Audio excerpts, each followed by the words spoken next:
Ma'am, excuse me ma'am, ma'am, ma'am, excuse me ma'am, ma'am, ma'am, excuse me ma'am, ma'am, ma'am, excuse me ma'am, ma'am, ma'am, excuse me ma'am, ma'am, ma'am, excuse me ma'am, ma'am.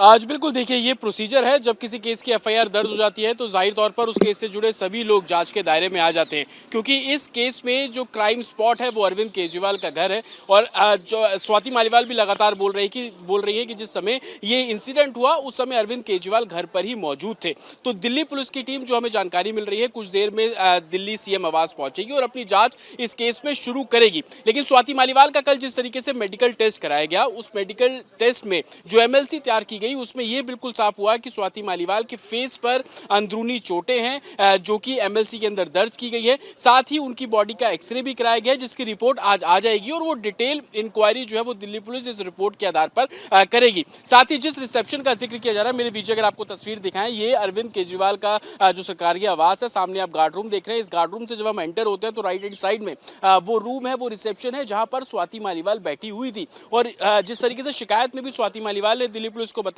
कि विभव आते हैं, किसी बात को लेकर वो कहा सुनी शुरू होती है, अब्यूजिव लैंग्वेज का वो इस्तेमाल करते हैं और लगातार मारने की कोशिश करते रहते हैं। उनके फेस पर एक नहीं, दो नहीं, बल्कि 5 से 6 बार वार किया गया। स्वाति मालीवाल खुद को बचाने की कोशिश भी करती रही और उनके स्टमक पे, उनकी चेस्ट पर वार किया गया। और वो रोते हुए इसी गेट से, ये जो आप काले रंग का गेट देख रहे हैं, इसी गेट से वो बाहर निकलती है। और बाहर निकलने के बाद वो वॉक करते हुए जाती है। और मेरे विजय अगर आपको इस रोड की भी तस्वीर दिखाएंगे तो आप समझ पाएंगे तकरीबन 200 मीटर तक वो वॉक करते हुए आगे बढ़ी और उसके बाद वहां से उन्होंने ऑटो पिक किया और पुलिस स्टेशन पहुंची हैं। तो इस 200 मीटर के इस पूरे रास्ते में उनकी मनोस्थिति क्या रही होगी? आज बिल्कुल देखिए ये प्रोसीजर है। जब किसी केस की एफआईआर दर्ज हो जाती है तो जाहिर तौर पर उस केस से जुड़े सभी लोग जांच के दायरे में आ जाते हैं, क्योंकि इस केस में जो क्राइम स्पॉट है वो अरविंद केजरीवाल का घर है। और जो स्वाति मालीवाल भी लगातार बोल रही है कि जिस समय ये इंसिडेंट हुआ उस समय अरविंद केजरीवाल घर पर ही मौजूद थे। तो दिल्ली पुलिस की टीम, जो हमें जानकारी मिल रही है, कुछ देर में दिल्ली सीएम आवास पहुंचेगी और अपनी जांच इस केस में शुरू करेगी। लेकिन स्वाति मालीवाल का कल जिस तरीके से मेडिकल टेस्ट कराया गया, उस मेडिकल टेस्ट में जो एमएलसी तैयार की गई उसमें यह बिल्कुल साफ हुआ कि स्वाति मालीवाल के फेस पर अंदरूनी चोटें हैं, जो कि एमएलसी के अंदर दर्ज की गई है। साथ ही उनकी बॉडी का एक्सरे भी कराया गया है, जिसकी रिपोर्ट आज आ जाएगी और वो डिटेल इंक्वायरी जो है वो दिल्ली पुलिस इस रिपोर्ट के आधार पर करेगी। साथ ही जिस रिसेप्शन का जिक्र किया जा रहा है, मेरे विजय अगर आपको तस्वीर दिखाएं, ये अरविंद केजरीवाल का जो सरकारी आवास है। सामने आप गार्ड रूम देख रहे हैं। इस गार्ड रूम से जब हम एंटर होते हैं तो राइट हैंड साइड में वो रूम है, वो रिसेप्शन है जहां पर स्वाति मालीवाल बैठी हुई थी। और जिस तरीके से शिकायत में भी स्वाति मालीवाल ने दिल्ली पुलिस को बताया कि विभव आते हैं, किसी बात को लेकर वो कहा सुनी शुरू होती है, अब्यूजिव लैंग्वेज का वो इस्तेमाल करते हैं और लगातार मारने की कोशिश करते रहते हैं। उनके फेस पर एक नहीं, दो नहीं, बल्कि 5 से 6 बार वार किया गया। स्वाति मालीवाल खुद को बचाने की कोशिश भी करती रही और उनके स्टमक पे, उनकी चेस्ट पर वार किया गया। और वो रोते हुए इसी गेट से, ये जो आप